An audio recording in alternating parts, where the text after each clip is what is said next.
Class 9th का जो है वो आज वर्क पावर एनर्जी हम लोग शुरू करने वाले हैं। डिटेल के अंदर जो है वो हम लोग सारे के सारे कॉन्सेप्ट जो है वो अंडरस्टैंड करेंगे। सबसे पहले हम लोग जो है वो बिना टाइम वेस्ट किए जो है वो शुरू करने वाले हैं। आप पेन कॉपी निकाल लीजिए क्योंकि एक एक फंडा जो है वो मैं बहुत अच्छे से आपको क्लियर करने वाला हूं। पहले जो है वो सारा समझ लेते हैं, फिर उसके बाद ये स्लाइड जो है वो मैं फिर से शो कर दूंगा। आप जो है वो सब कुछ नोट जो है वो अपने पास कर लेना। सबसे पहले मैं यहां पे जो है वो एक टर्म आपके साथ डिस्कस कर रहा हूं जिसको हम लोग जो है वो फिजिक्स के अंदर क्या बोलते हैं, वर्क बोलते हैं। वर्क का मतलब है काम। ये काम जो है वो काफी ज्यादा कंफ्यूजिंग कई बार हो जाता है जब हम लोग इसको डे टू डे लाइफ के अंदर अपने रूटीन के टर्मिनोलॉजी के साथ जो है वो कंपेयर करने लगते हैं। ये है फिजिक्स वाला वर्क। नॉर्मली आप बैठ के इस तरह से लिख रहे हो या बैठे हुए हो कुछ सोच रहे हो या किसी चीज के ऊपर जो है वो आपके दिमाग में वर्कआउट चल रहा है या आप जो है वो कुछ भी एक्टिविटीज कर रहे हो, तो उसको हम लोग इस पर्टिकुलर वर्क से कंपेयर नहीं कर सकते हैं। वो कुछ अलग चीज है, वो एक जनरल स्लैंग है कि हम काम कर रहे हैं। काम जो है वो फिजिक्स के अंदर किस चीज को जो है वो हम लोग बोलते हैं कि फिजिक्स के अंदर वर्क की जो डेफिनेशन है वो हमारे पास ये बोलती है कि अगर किसी पर्टिकुलर ऑब्जेक्ट के ऊपर कुछ फोर्स लग रहा, ठीक है, और वो पर्टिकुलर ऑब्जेक्ट जो है वो फोर्स के लगने से कुछ उसकी पोजीशंस के अंदर जो है वो डिस्प्लेसमेंट जो है वो देखने को मिल रहा है। डिस्प्लेसमेंट अगर हो रहा है तो फिजिक्स में वर्क को हम लोग क्या बोलते हैं, मल्टीप्लाई कर दो दोनों को, प्रोडक्ट है किसका, फोर्स और डिस्प्लेसमेंट का जो है वो हम लोग जो है वो उसको प्रोडक्ट को वर्क जो है वो बोल देते हैं। तो W वर्क से रिप्रेजेंट कर रहे हैं, W से, F से इसको रिप्रेजेंट कर रहे हैं, इनटू में S से रिप्रेजेंट कर रहे हैं। तो force is the product of work is the product of force and displacement जो है वो हम लोगों के पास यहां पे हो जाता है। ये बेसिक डेफिनेशन है जो क्लास 9th के अंदर जो है वो बुक्स में गिवन है, लेकिन इसके अंदर बहुत सारी चीजें हैं जो आपको अंडरस्टैंड करनी है। पहले मैं थोड़ा सा आपको यहां पे समझा देता हूं। मान लीजिए बेटा ये कोई बॉडी है आपके पास और यहां पे आपने 5 न्यूटन का जो है वो फोर्स लगाया और ये बॉडी डिस्प्लेस होके जो है वो 5 मीटर ट्रैवल करगी उसी डायरेक्शन में जिस डायरेक्शन में जो है वो क्या लग रहा है, फोर्स लग रहा है। तो व्हाट इज द वर्क? तो वर्क की अगर मैं बात करूं तो फोर्स कितना लग रहा है, 5 लग रहा है, और डिस्प्लेसमेंट जो है वो हम लोगों के पास कितना हो रहा है, वो भी 5 हो रहा है। तो यहां से 25 जो है वो वर्क का फॉर्म आंसर जो है वो आ जाएगा। मतलब कितना वर्क डन हुआ, 25 is the magnitude of the work done हम लोगों के पास जो है वो होने वाला है। तो मैं अज्यूम कर रहा हूं कि आपको जो है वो बेसिक डेफिनेशन जो है वो अंडरस्टैंड हो गया किस तरह से जो है वो कैलकुलेट करना है। अब दूसरी चीज हम लोग समझते हैं कि इस वर्क की जो SI यूनिट है वो हम लोगों के पास क्या है। देखो वर्क है क्या, फोर्स इनटू डिस्प्लेसमेंट है। तो फोर्स की जो SI यूनिट होती है न्यूटन होती है, डिस्प्लेसमेंट की जो SI यूनिट है वो मीटर है।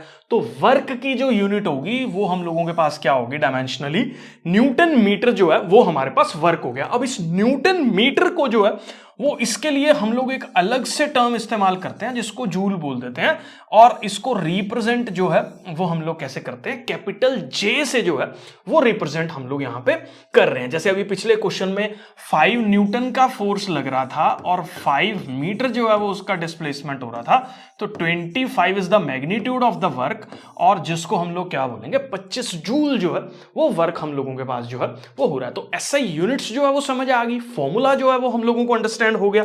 तीसरी चीज मैं आपको ये बता रहा हूं कि वर्क हम लोगों के पास जो है वो एक बहुत इंपॉर्टेंट चीज है। ये वर्क एक स्केलर क्वांटिटी है, वेक्टर क्वांटिटी नहीं जो है वो हम लोगों के पास है।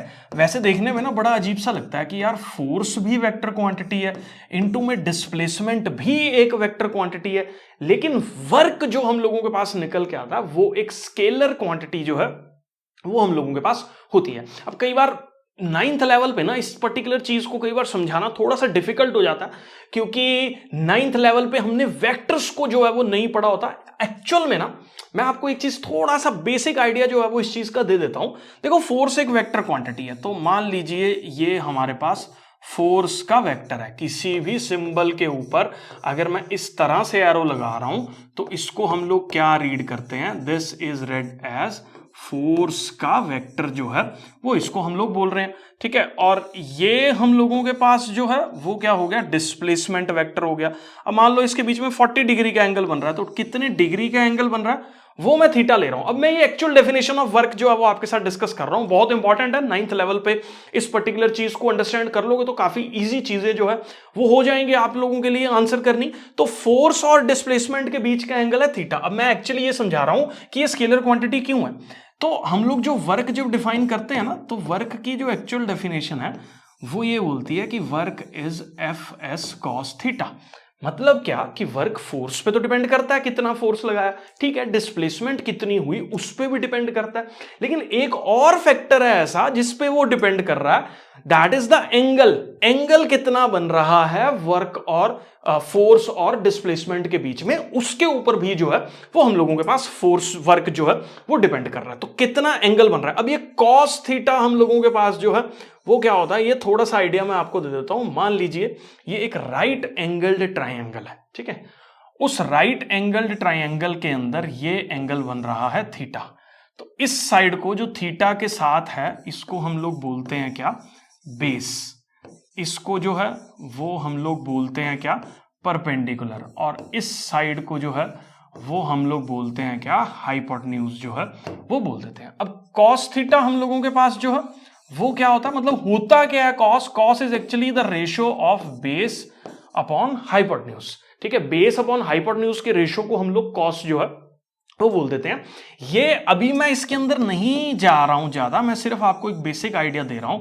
ये ट्रिग्नोमेट्री के अंदर क्लास 10th में जो है वो आप लोग पढ़ने वाले हो, ठीक है। आम आदमी एकेडमी के चैनल पे भी जो है वो प्लेलिस्ट एक बनी हुई है ट्रिग्नोमेट्री क्लास 10th मैथमेटिक्स की, वहां पे जाके आप देख सकते हो। लेकिन अभी कोई इसका ज्यादा बेनिफिट नहीं है, ना ही कोई इतनी ज्यादा यूटिलाइजेशन है। जो कॉन्सेप्ट्स आपको 9th लेवल पे अंडरस्टैंड करने हैं वो मैं डिटेल में जो है वो आपके लिए डिस्कस जो है वो कर रहा हूं। तो एक चीज याद रखो, ये एक स्केलर क्वांटिटी है, एक्चुअल में इसकी value F S cos theta के बराबर जो है वो हम लोगों के पास हो जाती है, ठीक है। तो ये मैं अज्यूम कर रहा हूं आपको क्लियर है। तीसरी चीज जो है वो इसके अंदर हम लोगों के पास क्या है कि वर्क डन का साइन जो है वो हम लोगों के पास क्या होता है। हमने ये बता दिया स्केलर क्वांटिटी। अब वर्क डन पॉजिटिव है नेगेटिव है, क्या है, क्या वर्क डन पॉजिटिव ही होता है सिर्फ, या नेगेटिव भी हम लोगों के पास जो है वो वर्क डन हम लोगों के पास हो सकता है। तो उस चीज को अंडरस्टैंड करते हैं। मैं 3 केसेस ले रहा हूं आपके साथ जिसको आपको जो है वो समझना है। मान लीजिए इस साइड पे जो है वो फोर्स लग रहा है और वही सेम साइड पे जो है वो डिस्प्लेसमेंट हो रहा है। अब देखो जिस साइड पे फोर्स लग रहा है, जैसे मान लो ये पेन है, मैंने इसको धक्का दिया इस पर्टिकुलर तरीके से, मैं फोर्स भी इधर लगा रहा हूं और डिस्प्लेसमेंट पेन का भी उसी डायरेक्शन में हो रहा है, ठीक है। मतलब फोर्स और डिस्प्लेसमेंट दोनों सेम डायरेक्शन में जब हो रहे हैं तो इसके बीच में आप एक चीज नोटिस करो यार, एंगल कितना बन रहा है, 0 डिग्री बन रहा है। क्योंकि ये फोर्स ये displacement, what is the angle between these lines, और 0 हो गया, ठीक है। तो ऐसे केसेस में जो वर्क की वैल्यू होगी वो हमारे पास पॉजिटिव होगी। क्या कारण है इस चीज का, क्योंकि वर्क का फॉर्मूला है एफ एस कॉस थीटा और आपको 3 वैल्यूज कॉस की याद रखनी है। अगर एंगल मेरे पास 0 डिग्री होता है तो जो कॉस थीटा है वो मेरे पास होता है +1। एंगल मेरे पास अगर 90 डिग्री होता है तो मेरे पास कॉस थीटा की वैल्यू होती है 0, और एंगल मेरे पास अगर 180 डिग्री होता है तो कॉस थीटा की वैल्यू मेरे पास -1 होती है। अभी के लिए ये ट्रिग्नोमेट्री का कॉन्सेप्ट आप याद कर लो, रट्टा मार लो, ज्यादा बेटर है। क्योंकि इसमें उलझ गए ना फिर फोर्स से बाहर निकल के, वर्क से बाहर निकल के, डिस्प्लेसमेंट से बाहर निकल के ट्रिग्नोमेट्री में जो है वो जाना पड़ेगा। अभी उसका उतना रिक्वायरमेंट नहीं है। आप सिंपली ये 2 चीजें और कॉस थीटा क्या होता है, बेस अपॉन हाइपोटेन्यूज का रेशो होता है किसी भी राइट एंगल ट्राइंगल के अंदर, ये 3 चीजें आपको याद है तो इसको इतना मुश्किल नहीं है इसको अंडरस्टैंड करना। देखो अब यहां पे एक चीज देखो, तो फोर्स की वैल्यू क्या होगी, F इंटू एस इंटू क्या 1, क्यों, क्योंकि एंगल 0 डिग्री है। तो ऐसे केसेस में ये कौन सा वाला वर्क डन हो गया, ये हम लोगों के पास जो है वो पॉजिटिव वर्क डन जो है वो हो गया। अब मैं सेकंड केस आपके साथ डिस्कस करता हूं। मान लीजिए बेटा जी फोर्स इधर लग रहा है और डिस्प्लेसमेंट जो है वो इस पर्टिकुलर डायरेक्शन में हो रहा है। अब आपके दिमाग में आ रहा होगा यार ये कैसे हो सकता है, फोर्स बहुत धक्का मैं इधर लगा रहा हूं, बॉडी उधर डिस्प्लेस हो रही है, भांग भूंग पी रखी है बॉडी ने ये हो कैसे सकता है। मैं दिखाओ, ये बहुत सिंपल है, देखो इसको अंडरस्टैंड करना। मैंने इसको ऊपर प्रोजेक्ट किया, ठीक है, हुआ क्या, body is moving upward, displacement is occurring in the ये वाली डायरेक्शन, ऊपर वाली direction upward direction, but the force of gravity is acting in the downward direction. तो ये एक ऐसा केस हो गया जहां पे बॉडी जो है वो एक पर्टिकुलर डायरेक्शन में मूव कर रही है। This is the representation of the displacement. ये हम लोगों के पास डिस्प्लेसमेंट की रिप्रेजेंटेशन है, और फोर्स जो है वो हम लोगों के पास नीचे की डायरेक्शन में जो है वो हमारे पास लग रहा है। तो ऐसे केसेस में अगर हम लोग अंडरस्टैंड करें ना, तो एंगल कितना बन रहा है दोनों के बीच में, देखो हम लोगों के पास एंगल बन रहा है 180 डिग्री का। 180 डिग्री का जब एंगल बनता है तो याद रखो वर्क डन की वैल्यू मेरे पास क्या होती है, नेगेटिव वैल्यू जो है वो वर्क डन की हम लोगों के पास होगी। क्यों नेगेटिव होगी ये भी देख लेते हैं, क्योंकि वर्क क्या है, एफ एस कॉस थीटा।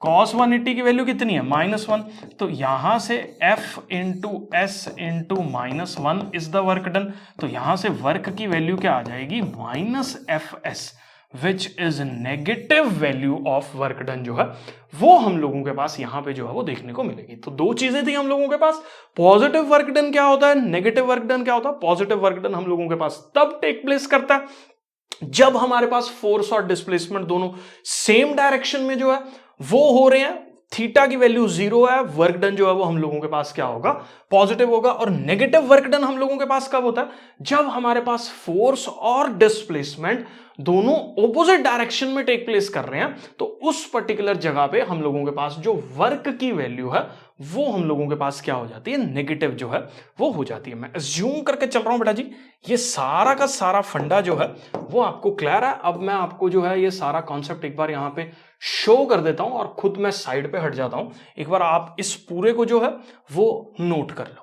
तो इसको लाइन टू लाइन जो है वो अब हम लोग देख लेते हैं कि जब भी फोर्स किसी भी ऑब्जेक्ट पे जो है वो हो रहा है तो वो उस ऑब्जेक्ट को हिला देता है, डिस्प्लेस जो है वो कर देता है कुछ डिस्टेंस तक। जब फोर्स अप्लाई होता है तो उसको हम लोग जो है वो work done by the force जो है वो बोल देते हैं। Work done by the force होता किसके बराबर है, ये प्रोडक्ट के बराबर होता है। प्रोडक्ट का मतलब क्या होता है, हम लोगों के पास मल्टीप्लाई किस किस चीज को, फोर्स और डिस्प्लेसमेंट को मल्टीप्लाई कर दो तो हम लोगों के पास जो है वो वर्क हो जाता है। अगर फोर्स कांस्टेंट है, object is displaced through a certain s, तो वर्क डन की वैल्यू FS cos थीटा होती है।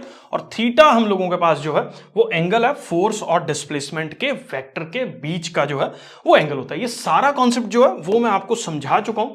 अब इसके अलावा हम लोग देखते हैं और इसके अंदर क्या क्या चीजें हैं, क्या क्या मैं बता चुका हूं आपको।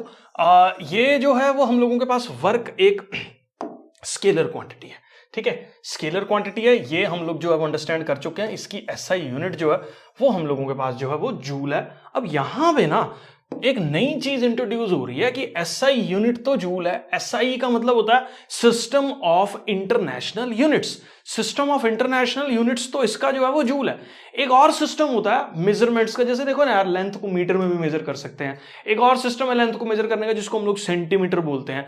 अब ये जो SI यूनिट होता है ना, SI यूनिट का मतलब होता है हर चीज हम लोग मीटर में, किलोग्राम में और सेकंड में जो है वो मेजर कर रहे हैं। एक और सिस्टम होता है यूनिट्स का जिसको हम लोग बोलते हैं क्या, CGS, मतलब हर चीज हम लोग सेंटीमीटर में, मैं लिख देता हूं इसको, देखो MKS बोले तो हर चीज जो है वो किसके अंदर मेजर होती है, मीटर के अंदर मेजर होगी। मास जो है वो किसके अंदर मेजर होगा, किलोग्राम के अंदर जो है वो मेजर होगा। और टाइम जो है वो किसके अंदर मेजर होगा, हम लोगों के पास सेकंड में मेजर होगा। लेकिन अगर हम लोग जो है वो बात करें किसकी, CGS यूनिट की, तो लेंथ जो है वो सेंटीमीटर में मेजर होगी, मास जो है वो हमारे पास ग्राम में मेजर होगा, लेकिन टाइम हम लोगों के पास जो है वो सेकंड में ही मेजर होता है। अगर लेंथ को मीटर में मेजर कर रहे हैं, मास को किलोग्राम में मेजर कर रहे हैं और टाइम को हम लोग सेकंड्स में मेजर कर रहे हैं, तो हम लोगों के पास जो वर्क की यूनिट निकल के आती है उसको हम लोग क्या बोलते हैं, जूल जो है या जाउल जो है, जो भी आपको अच्छा लगे वो जो है वो आप इसको बोलो। तो जूल इसको बोल रहा हूं मैं, तो जूल इसको हम लोग बोल देते हैं। तो अगर हम लोग लेंथ को सेंटीमीटर्स में मेजर करें, मास को ग्राम्स में मेजर करें और टाइम को जो है वो अगर हम लोग सेकंड्स में मेजर करें, तो एक नई यूनिट यहां पे हम लोगों के पास जो है वो निकल के आती है जिसको हम लोग बोलते हैं क्या, ERG या अर्ज। तो ये हम लोगों के पास जो है वो वर्क डन की यूनिट जो है वो होती है, ठीक है। तो ऐसे ही जैसे यहां पे हम लोगों ने फोर्स की जो CGS यूनिट थी वो डाइन थी, वर्क की जो CGS यूनिट है वो ERG है, एनर्जी की जो एसआई यूनिट है वो जूल है, वर्क की एसआई यूनिट जूल है, फोर्स की एसआई यूनिट जूल है, डिस्टेंस की एसआई यूनिट मीटर है, सीजेएस के अंदर ये सेंटीमीटर में, ये डाइन में, ये ईआरजी में और ये भी ईआरजी में, ठीक है। और अगर हम लोग इन दोनों के बीच का रिलेशन देखें तो जो 1 जूल है वो हम लोगों के पास 10⁷ ईआरजी के बराबर जो है वो हम लोगों के पास ये हो जाता है, ठीक है। इसका प्रूफ क्लास 11th में जो है वो आप लोग पढ़ लेंगे। अभी के लिए मैं यूनिट्स में इनके अंदर आपको नहीं उलझा रहा, मैंने सिर्फ इसलिए बताया क्योंकि कई बार टीचर जो है वो ये पूछ लेता है कि सीजीएस यूनिट क्या है वर्क की, और उन दोनों के बीच में मतलब जूल और ईआरजी के बीच में जो है वो क्या रिलेशन है, इसीलिए मैंने जो है वो आपको यहाँ पे जो है ये सारा बता दिया। मैं जूम करके चल रहा हूँ बेटा जी, ये एक बार आप नोट कर लो ये सारी की सारी प्रॉपर्टीज जो है। अब इसके अलावा जो है वो मैंने क्या डिस्कस कर लिया, मैंने साइंस ऑफ वर्क डन जो है वो डिस्कस कर लिया, मतलब पॉजिटिव वर्क डन कब होगा और नेगेटिव वर्क डन जो है वो कब होगा। एक बार आप ये भी जो है वो अपने पास नोट कर लो कि पॉजिटिव वर्क डन कब होता है, जब फोर्स और डिस्प्लेसमेंट सेम डायरेक्शन में हो रहे हैं तो हम लोगों के पास जो वर्क है वो पॉजिटिव होता है, जैसे मैंने अभी पीछे लिख के दिखाया। और नेगेटिव वर्क डन कब होता है, जब फोर्स जो है वो हमारे पास मान लीजिए इस पर्टिकुलर डायरेक्शन में हो रहा है और डिस्प्लेसमेंट मान लीजिए इधर हो रही है, मतलब दोनों के बीच का एंगल अगर 180 डिग्री का हो रहा है तो ऐसे केसेस के अंदर वर्क डन की वैल्यू जो है वो हम लोगों के पास नेगेटिव जो है वो हो जाती है। अब इसके बाद हम लोग जो है वो अंडरस्टैंड करेंगे बहुत इंपॉर्टेंट फिनोमेना जो कई बार अंडरस्टैंड करना ही मतलब उसको अडेप्ट करना या अब्सॉर्ब करना कई बार मुश्किल हो जाता है कि यार जीरो वर्क डन कौन कौन से केसेस के अंदर जो है वो हम लोगों के पास देखने को जो है वो मिल रहा है। तो जीरो वर्क डन जो है वो अगर उसको हम लोग जो है वो यहां पे फोकस करें तो बहुत इंपॉर्टेंट चीजें आपको अंडरस्टैंड करनी है, ध्यान से इस चीज को जो है वो देख लेना। तो देखो वर्क का जो फॉर्मूला है वो हमारे पास है एफ एस कॉस थीटा। अब W की वैल्यू कब कब जीरो जो है वो आ सकती है, तो पहला केस ये है कि F की वैल्यू जीरो हो, फोर्स ही ना लग रहा हो, मतलब फोर्स जीरो लग रहा है तो वर्क डन की वैल्यू कितनी होगी, शो सिंपल, ठीक है, बहुत आसान है ये तो। डिस्प्लेसमेंट अगर हो ही नहीं रही है, जैसे मान लो ये बॉडी पड़ी है, ग्रेविटी इसके ऊपर फोर्स जो है वो नीचे की डायरेक्शन में लगा रही है, लेकिन ये जो है वो हम लोगों के पास मूव नहीं कर रही है, तो डिस्प्लेसमेंट इसकी हो नहीं रही है, तो वर्क डन कितना हो गया, जीरो हो गया ना।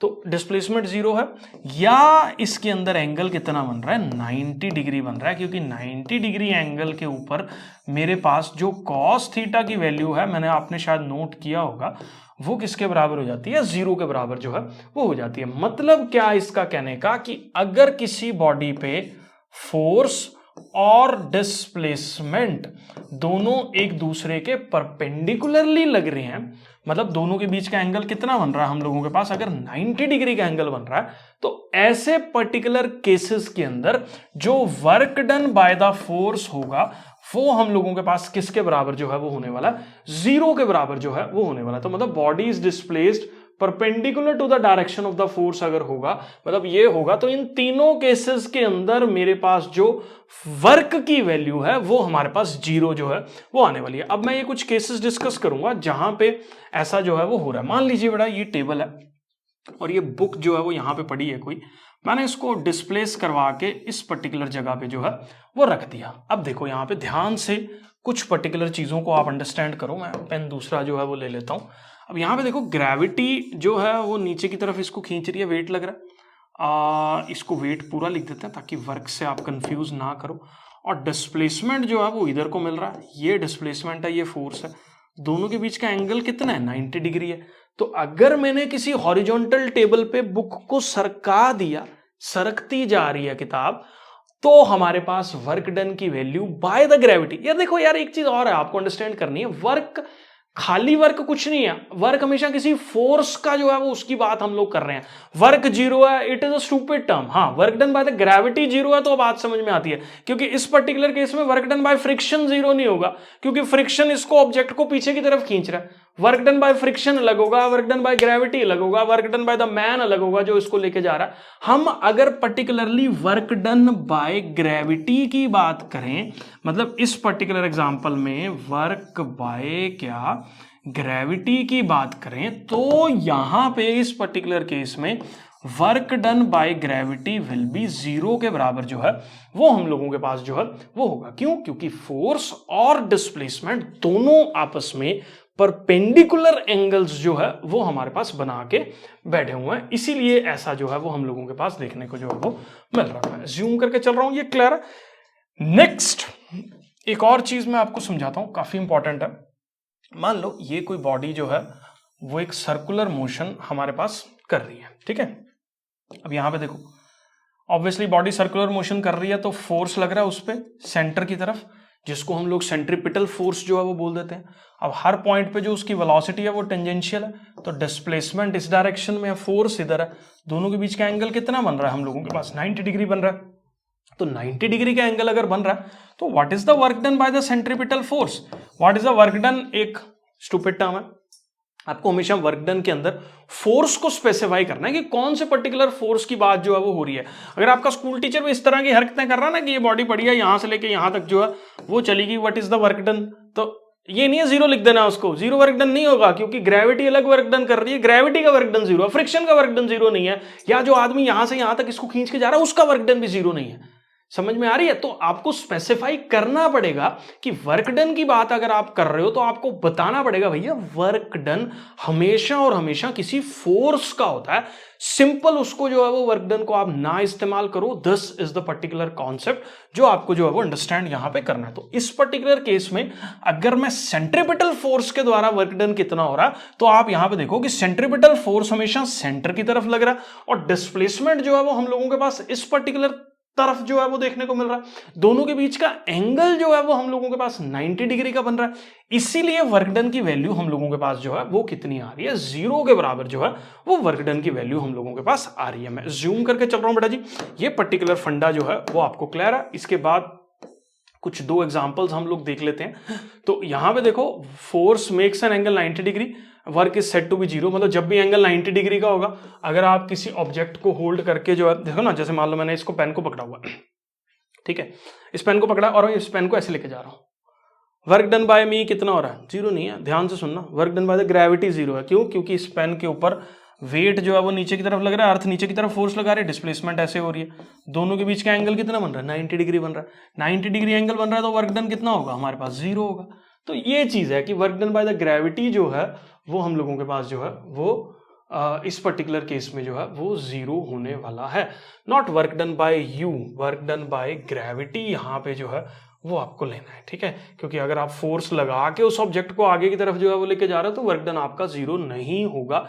ये थोड़ा सा यहां से जो है वो नोट्स के अंदर रिमूव कर देना आप लिखते हुए, ठीक है। सर्कुलर मोशन वाला पूरा का पूरा फंडा जो है वो मैंने आपको समझा दिया है, ये टेंजेंशियल है, ठीक है, छोटी मोटी मिस्टेक्स को इग्नोर कर देना। तो सेंट्रीपिटल फोर्स के साथ ये वाला डायग्राम आपको जो है वो बना लेना जो मैंने अभी पहले बनाया था। तो ये सेंट्रीपिटल फोर्स हो गया, ये इसका डिस्प्लेसमेंट हो गया, और ये 90 का एंगल जो है वो इस पैरे के बाद इसको बना देना आप, और इस पर्टिकुलर पैरे के बाद जगह छोड़ के जो है वो इसको बना दोगे। तो मुझे लगता है ये सारा का सारा फंडा जो है वो क्लियर है, नोट कर लो इसको आप। इसके बाद जो है वो बेटा जी हम लोग देखेंगे कि अलग अलग कंडीशंस के अंदर क्या क्या वर्क डन जो है वो हम लोगों के पास देखने को मिल रहा है। फर्स्ट पॉइंट जो है वो आप ध्यान से रीड करो, work done by the force of gravity on a particle of mass m is given by mgh, where g is the acceleration due to gravity and h is the height. देखो ध्यान से इस चीज को जो है वो आप अंडरस्टैंड करना। मान लीजिए बेटा जी ये कोई बॉडी जो है वो यहां पे पड़ी है, ठीक है, और यहां से आपने इसको छोड़ दिया, और ये हाइट कितनी है हम लोगों के पास, ये मान लीजिए हाइट है जहां से बॉडी जो है वो फॉल करके नीचे गिर रही है, दैट इज h, ठीक है, यहां तक समझ में आया।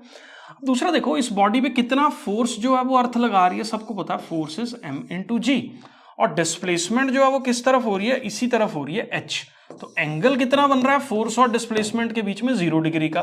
तो वर्क डन की वैल्यू हम लोगों के पास जो है वो क्या होने वाली है, पॉजिटिव जो है वो होने वाली है। ये सारे सिनेरियोज मुझे लगता है आपने लिख के जो है वो लर्न कर ली हैं। अब इसके बाद हम लोग अगर वर्क की बात करें तो वर्क क्या है, फोर्स टाइम्स डिस्प्लेसमेंट है। तो वर्क की बात करें तो फोर्स कितना लग रहा है बेटा जी, फोर्स लग रहा है mg, डिस्प्लेसमेंट कितनी हो रही है h, और cos 0 कितना होता है हम लोगों के पास, प्लस का 1, प्लस का 1 यहां पे हमने वैल्यू पुट करी, तो वर्क डन कितना हो गया हमारे पास, mgh हो गया।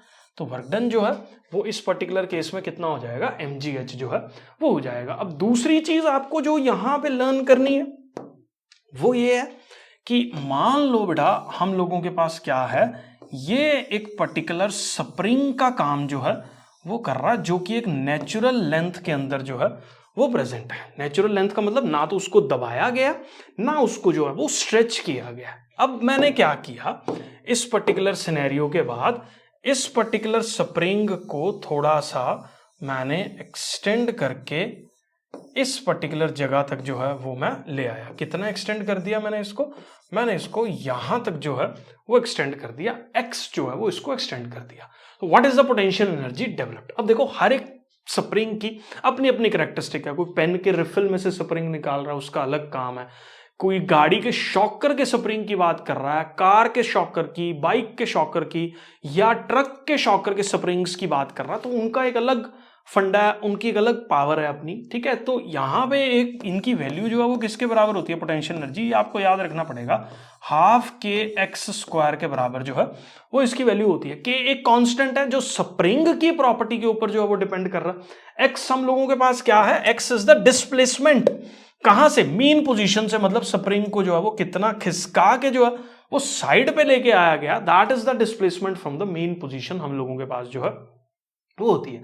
तो हाफ के एक्स स्क्वायर जो है वो हम लोगों के पास वर्क डन का फॉर्मूला, जब भी स्प्रिंग को स्ट्रेच या कंप्रेस जो है वो हम लोगों के पास कर दिया जाता है। तो ये दो डिफरेंट कंडीशंस के वर्क डन, जब कोई बॉडी जो है वो फॉल कर रही है या स्प्रिंग को हम लोग दबा रहे हैं या खिसका रहे हैं, तो जो है वो हम लोगों के पास हाफ के एक्स स्क्वायर जो है वो हो जाता है। इसको एक बार बेटा जी आप नोट कर। इसके बाद बेटा लास्ट चीज जो वर्क के अंदर आपको समझनी है, देखो वर्क का फॉर्मूला हम लोगों के पास है फोर्स इंटू डिस्प्लेसमेंट। अगर मान लीजिए बेटा फोर्स की वैल्यू होगी हमारे पास 1 न्यूटन और डिस्प्लेसमेंट जो है वो मेरे पास कितना हो गया, 1 मीटर हो गया। अगर ये दोनों वैल्यूज को मैं यहां पुट कर दूं तो वर्क किसके बराबर हो जाएगा मेरे पास, 1 into 1 which is equal to 1 joule जो है वो हो जाएगा। अब क्वेश्चन कई बार ये आ जाता है कि 1 जूल होता क्या है, तो जब भी हमारे पास 1 न्यूटन का जो है वो फोर्स लग रहा है और वो बॉडी को 1 मीटर तक जो है वो हम लोगों के पास डिस्प्लेस कर रहा है,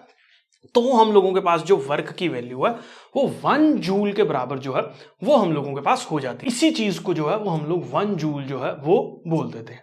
मैं एज्यूम करके चल रहा हूं बेटा जी वर्क का जो है वो सारा का सारा फंडा सब बच्चों को जो है वो क्लियर है।